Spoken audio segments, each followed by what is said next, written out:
Hi everybody. Good afternoon on this Saturday. It's a bit chilly here in Santa Cruz, but I love it. I like getting all cozy and bundled, and it's nice. We went for a little hike today in the redwoods. It was beautiful, and did some yoga, of course, on the deck. Um, so yeah, I thought I'd pop on here and do part 2 of my blog. And I thought about, well, what do I want to talk about today? And I just thought I'd just kind of do a little share about other daily practices or weekly practices that I do to help inspire well-being and peace and compassion and all the things that make me happy. Everyone always says, "Oh, Annie, you're so happy all the time and you're always smiling." And yeah, I guess that's true. Um, and I really think it's just because I live in gratitude, meaning I'm grateful for everything in my life and everything that happens in my life, even hard things, even tough things. I find the light in them, and I'm grateful for them, because without those tough times and hardships, I wouldn't be who I am today. I wouldn't have grown to who I am today.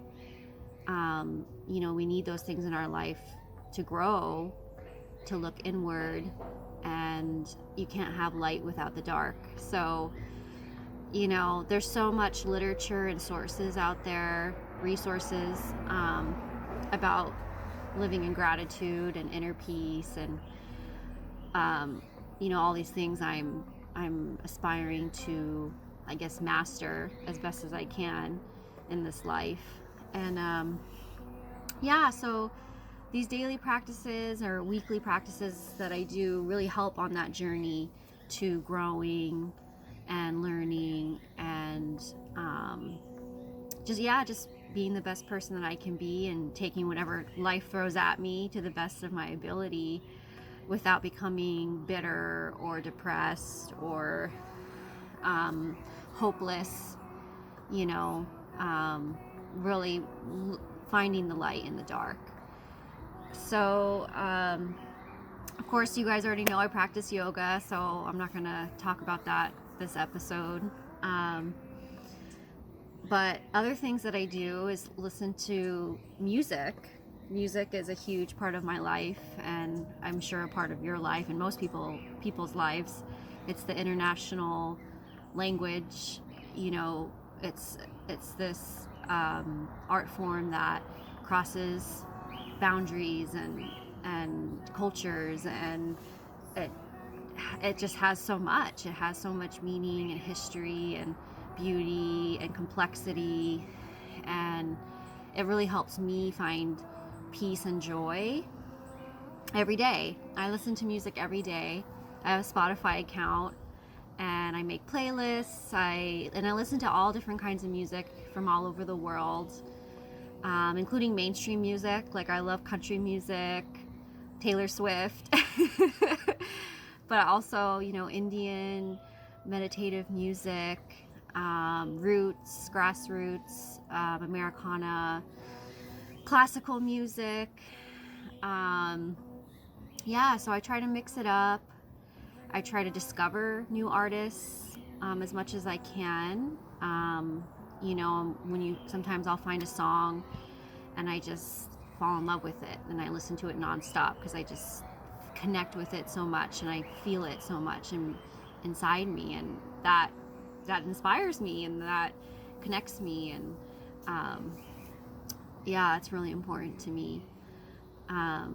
Other things that I do all the time is cooking, which I mentioned a little bit, how that could be a yoga practice, something that takes intention and creativity.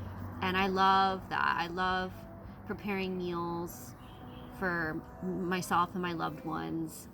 I love trying new things, trying new different types of ingredients, and also just kind of like not having a plan and throwing whatever I have in the fridge together into something delicious.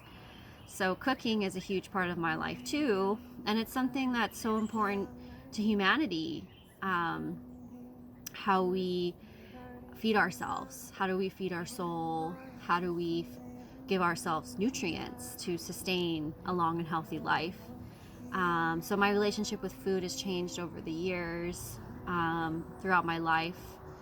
I was blessed to have worked at Whole Foods for a long time, during my college years, and working at Whole Foods really exposed me to plant-based foods, other than just like eating vegetables and salad, but like meat alternatives, protein, different forms of protein, and then different herbs and mushrooms, and all the bounty from our planet that has so much nutrients and vitamins for us.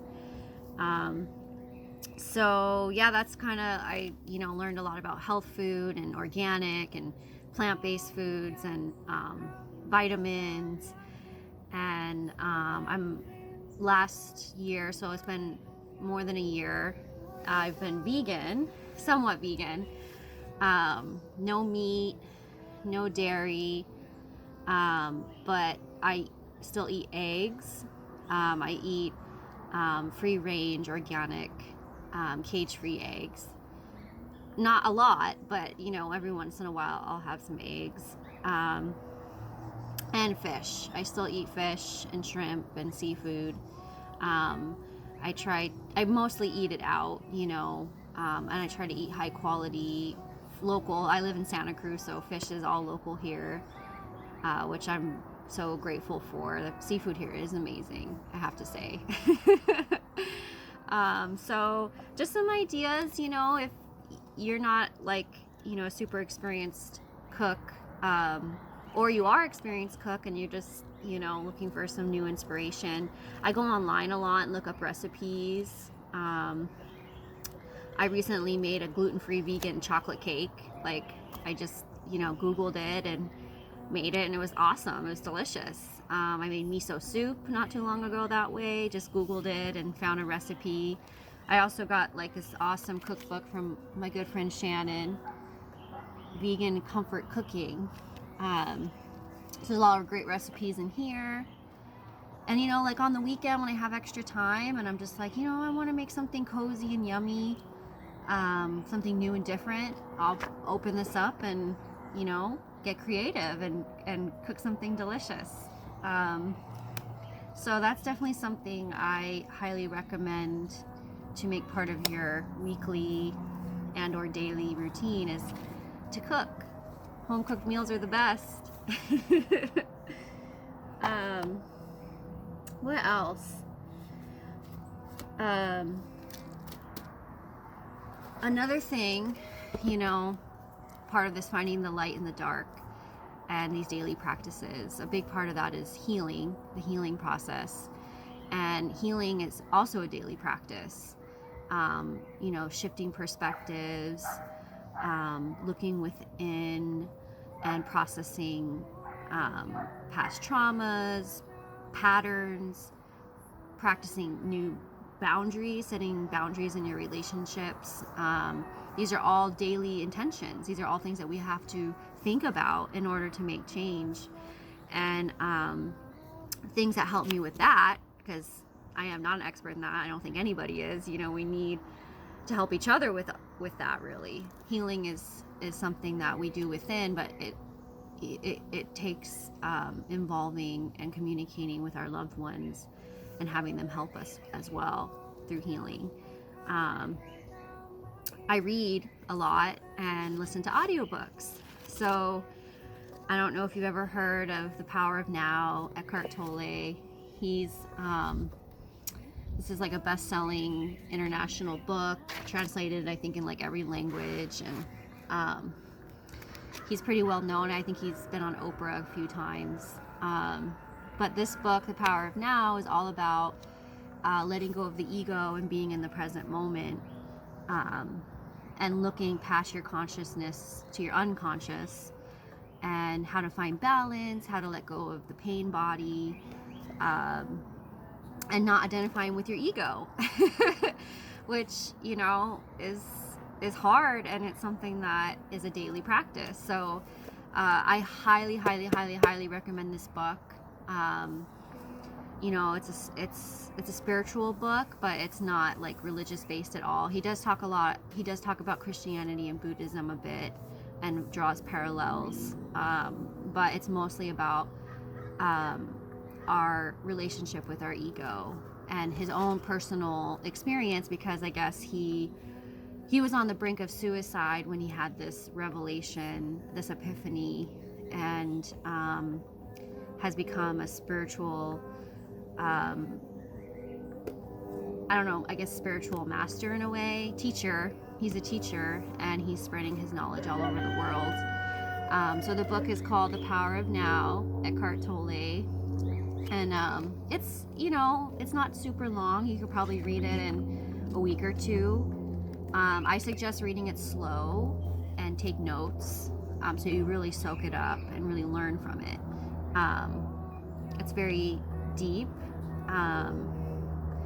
and there's a lot to absorb. So I highly recommend taking some time to read this. Other authors that I recommend: Brene Brown, The Gifts of Imperfection, Braving the Wilderness, Daring Greatly. These are amazing books. She's just amazing. She has a podcast I listen to on Spotify. I honestly can't remember the name of it off the top of my head, but if you just type in Brene Brown on Spotify, it'll come up, where she interviews people, professionals, teachers, all different kinds of people that have things to share, as well as she talks a lot herself about issues on her mind. So essentially, if you haven't heard of Brene Brown, she's a shame researcher, and social worker and teacher, and she's one of the first scientists to really dive in deep into what shame is. And shame is just a manifestation of fear, and her approach is, you know, to better understand love and compassion and empathy, we have to deconstruct shame and fear.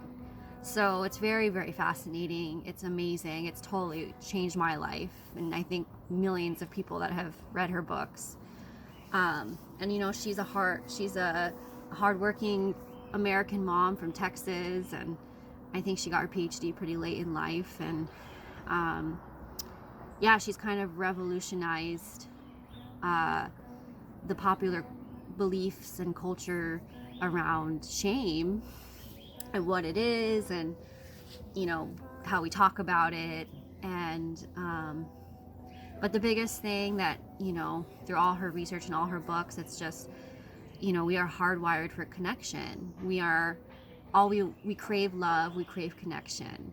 And the fear of disconnection, the fear of not being worthy of love, is essentially shame. So you know, it might seem like some really deep topics to dive into, but, you know, it's really not. It's a worldwide, it's a part of humanity. You know, we all deal with it. It's all shared. Every single human being experiences shame. Every single human being experiences fear. And, you know, it's okay to talk about it. Talking about things is what releases it and what helps with healing. And that's been a huge part of my journey, is being able to talk about my traumas, to talk about my insecurities and feelings of shame with my friends and my family and my loved ones. I mean, it's not something you should talk about with everybody, you know. But, you know, people that have therapists, close friends and family, people that you trust. But also another huge point of her books is about boundaries as well. So, you know, not oversharing, you know, saying no. Saying no it can be really hard. You know, letting someone down or disappointing someone. But sometimes you gotta put yourself first and take care of yourself. So Brene Brown, highly recommend. I listen to her probably every week. I think I'm still finishing the audiobook of Gifts of Imperfection, and I listen to her podcast. But Daring Greatly, Dare to Lead is revolutionary for the workplace. It's all about leadership and effective leadership, progressive leadership, leadership about connection and empowerment, which is like, to me, there's no other way to lead. It's the only way that's going to actually be productive and be of use. So yeah, that's a great book. And it also talks about, you know, your personal relationships. It's not just about work relationships. So that's a really great read as well.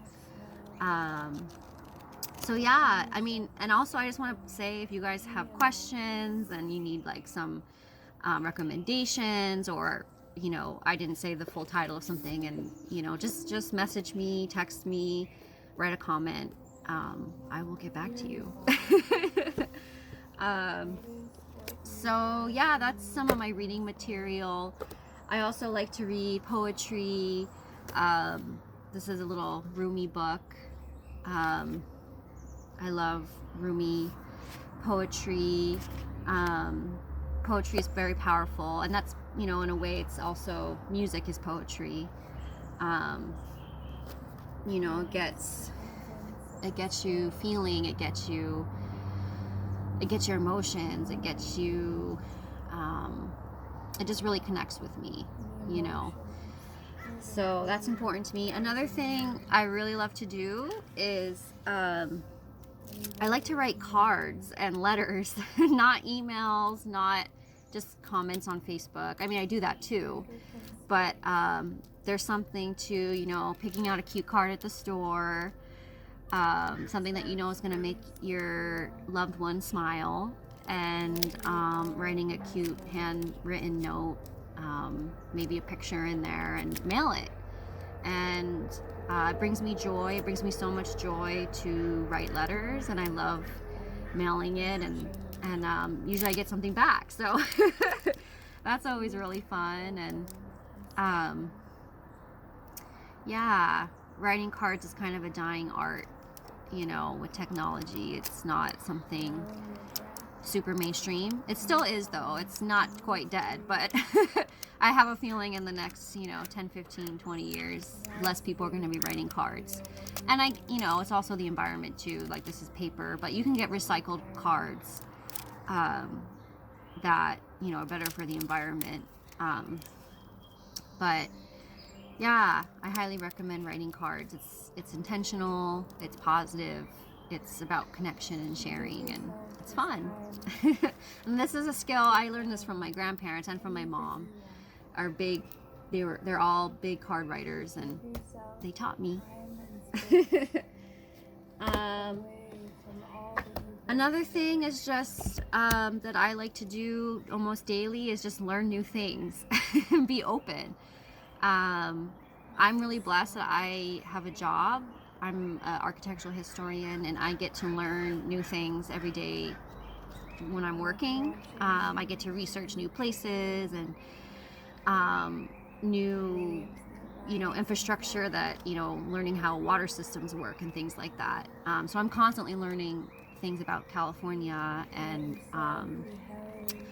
systems, which is really fun. But, you know, I wouldn't say that's necessarily my biggest passion in the world. But since I love yoga and spirituality and all these things that I'm talking to you about, I try to like educate myself about spirituality, ancient cultures, herbal medicines. This is a book about chakras. So, you know, I'm always trying to expand my mind and my understanding of the world and different cultures and different practices and perspectives and histories. So there, we have the world at our fingertips. We can learn things online at the push of a button. We could read books, audiobooks. There's just so much to learn. This world is such a beautiful place and a diverse place, and there's so much wonder and beauty, and learning is a huge part of that, in my opinion. And I highly recommend having a mindset of constantly striving to learn new things and be open to learning new things.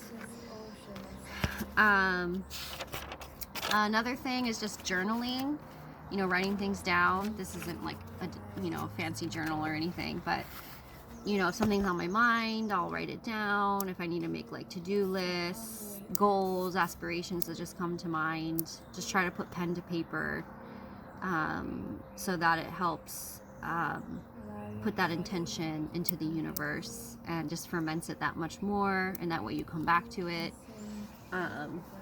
I'm really big on the universe and the power of the universe,